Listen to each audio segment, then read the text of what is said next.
a valid signal that the Trump administration was backing off its extremely punitive to the United States economy tariff regime against China. And we've seen a pretty clear pattern since Liberation Day. Whenever the commitment to the Liberation Day policies increases, markets go down. Whenever there's signs of backing off that commitment, markets go up. Today was a day of backing off, and so markets went up. Yeah, no, I think I should probably put a little bit of a finer point on it. Is it Donald Trump who blinked here, or China? Oh, I think it's very clear that it's President Trump who blinked. We had said that we were determined to impose these policies for an indefinite period. China didn't make any consequential or significant change in its policies. Now, look, sometimes it's good to blink. When you make a mistake, it's usually best to correct it and retreat, even if it's a little bit embarrassing. So I applaud the actions that were taken over the weekend. I credit Secretary Bessent for his leadership, which he showed over the weekend, and he's shown before in generating backoffs from the more extreme policies.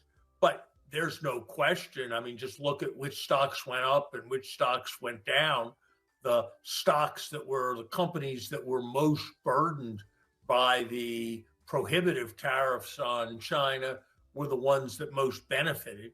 It had to do with the removal of our restrictions, not any change in their policies with respect to importing goods from us.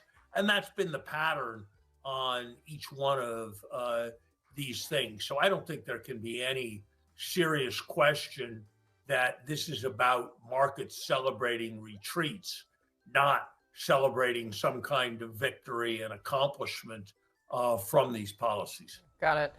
So one of the things that we keep talking about when you're here is the risk of a recession in the U.S. And I'm interested to know, what is your assessment today? How likely is it that we are going to see a significant recession that Americans are going to feel, understand, and live?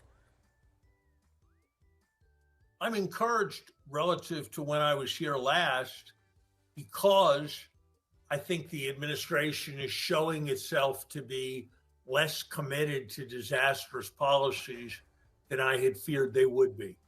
They are reading the response in economic forecasts, they are reading the response in markets, and they are adjusting by retreating. So I think the chances are still of close to 50-50 of a recession, but perhaps a little bit on the south side of 50-50, whereas before I thought they were north of 50-50. Again, that is largely a reflection of the fact that the administration appears to be turning the wheel rather than driving the vehicle over a cliff. And that's a good thing. And again, I give Secretary Bessent a great deal of credit for reading the signals from the markets and for prevailing in some of the internal political struggles. I think it's more wrong than right. First of all, the largest part of it is simply carrying on policies that are already in place.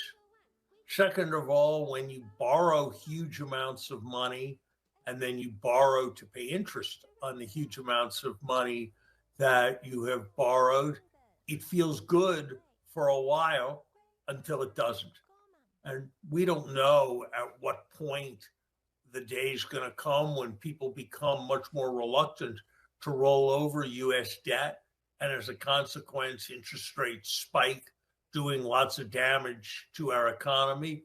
That moment crept up on Britain. Britain was a stable borrower, and then they made some misguided announcements, and all of a sudden they were in crisis.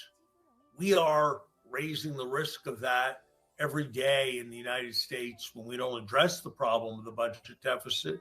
And when we take measures like this tax bill that are going to greatly worsen the budget situation, we are very substantially increasing our risk of financial stability.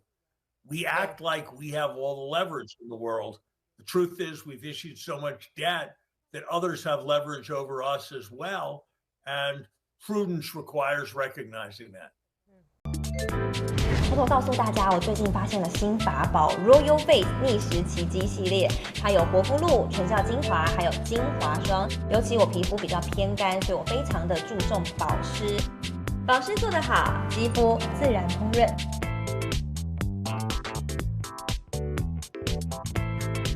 提亮肤色更年轻，抚平皱纹超有感，而且气色变好。用心保养，每天都更美丽。